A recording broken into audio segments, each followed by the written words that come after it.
بسم الله الرحمن الرحيم. اللهم صل على محمد وآل محمد. السلام على ولي الله وحبيبه، السلام على خليل الله ونجيبه، السلام على صفي الله وابن صفيه، السلام على الحسين المظلوم الشهيد، السلام على أسير الكربات وقتيل العبرات.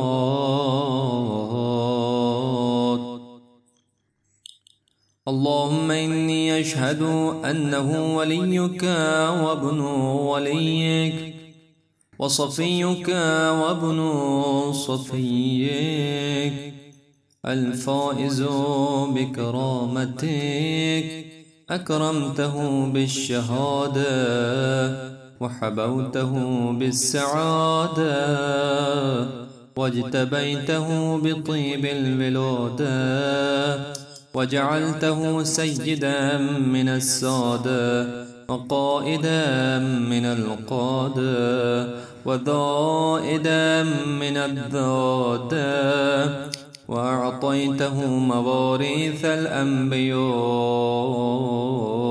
وجعلته حجة على خلقك من الأوصياء، فاعذر في الدعاء ومنح النصح وبذل مهجته فيك ليستنقذ عبادك من الجهالة وحيرة الضلالة، وقد توازر عليه من غرته الدنيا وباع حظه بالأرذل الأدنى وشرى آخرته بالثمن الأوكاس، وتغطرس وتردى في هواه واسخطك واسخط نبيك، وأطاع من عبادك أهل الشقاق والنفاق وحملة الأوزار المستوجبين النار، فجاهدهم فيك صابرا محتسبا حتى سفك في طاعتك دمه واستبيح حريمه. اللهم فلعنهم لعنا وبيلا وعذبهم عذابا أليما.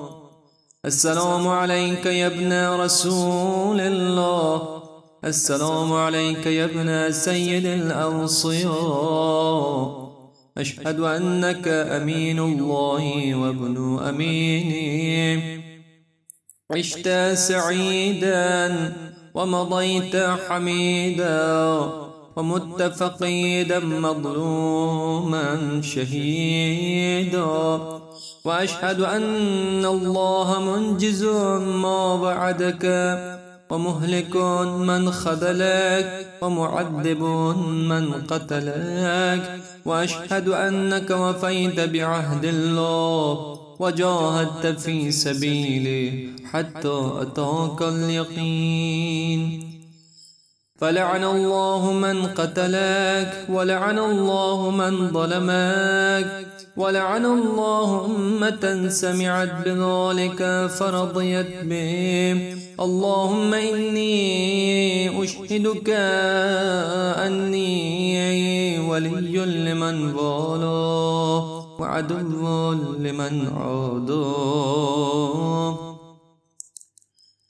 بأبي أنت وأمي يا ابن رسول الله، أشهد أنك كنت نورا في الأصلاب الشامخة والأرحام المطهرة، لم تنجسك الجاهلية بأنجاسها ولم تلبسك المتلهمات من ثيابها، وأشهد أنك من دعائم الدين وأركان المسلمين ومعقل المؤمنين، وأشهد أنك الإمام البر التقي الرضي الزكي الهادي المهدي، وأشهد أن الأئمة من ولدك كلمة التقوى وأعلام الهدى والعروة الوثقى والحجة على أهل الدنيا. وأشهد إني بكم مؤمن وبإيابكم موقن، بشرائع ديني وخواتيم عملي، وقلبي لقلبكم سلم، وأمري لأمركم متبع، ونصرتي لكم معدة، حتى يأذن الله فمعكم لا مع عدوكم. صلوات الله عليكم وعلى أرواحكم وأجسادكم، وشاهدكم وغائبكم، وظاهركم وباطنكم. آمين رب العالمين.